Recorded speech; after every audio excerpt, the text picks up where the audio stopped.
Hello बच्चों, let's see the question. The question says if two events A, B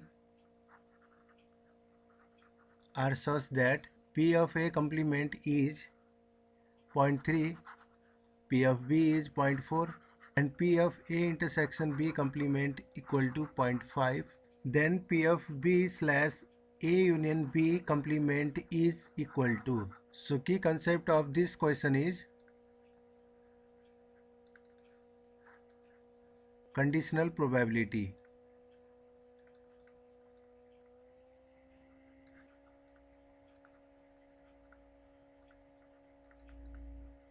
which is given by P of A slash B will be P of A intersection B divided by P of B. सो ये की concept हम लोग यहाँ use करेंगे condition probability का formula इस question को solve करने के लिए। तो हमारे क्वेश्चन में हमको क्या पता लगाना है, P of B slash A union B complement equal to क्या होगा, P of B intersection A union B complement divided by P of A union B complement.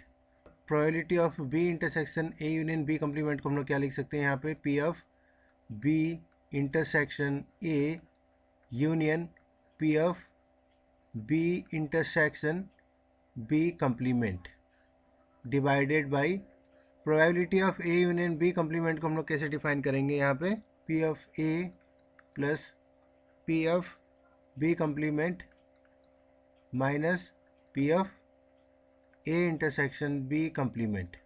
Equation 1। So given values क्या क्या है हमारी यहाँ पे, probability of A complement equal to 0.3 है। So probability of A क्या हो जाएगा हमारा, 1 माइनस 0.3 इज इक्वल टू 0.7। तो ये हो गया प्रोबेबिलिटी ऑफ A। और P ऑफ B दिया हुआ है, ये वैल्यू क्या है हमारी 0.4। So P of B complement क्या होगा, 1 minus 0.4 which is equal to 0.6। Probability of B intersection A को हम लोग क्या लिख सकते हैं, probability of A minus probability of A intersection B complement equal to क्या हो जाएगा हमारा 0.7। P of A is 0.7 minus A intersection B complement क्या है हमारा 0.5 which is equal to 0.2। Equation 1 का लोअर टर्म क्या है, P of A plus P of B complement minus P of A intersection B complement equal to क्या होगा, P of A क्या है 0.7 plus P of B complement क्या है 0.6 minus P of A intersection B complement क्या है हमारा 0.5 equal to 0.8 हो गया। तो अब हम ये दो वैल्यू को इक्वेशन 1 में सब्स्टिट्यूट करेंगे। From equation 1 and 2 we get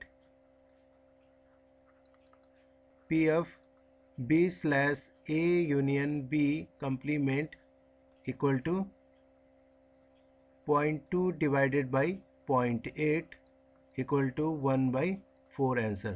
So our required answer is 1 by 4, which is option A. Hope you understood it well. Best of luck.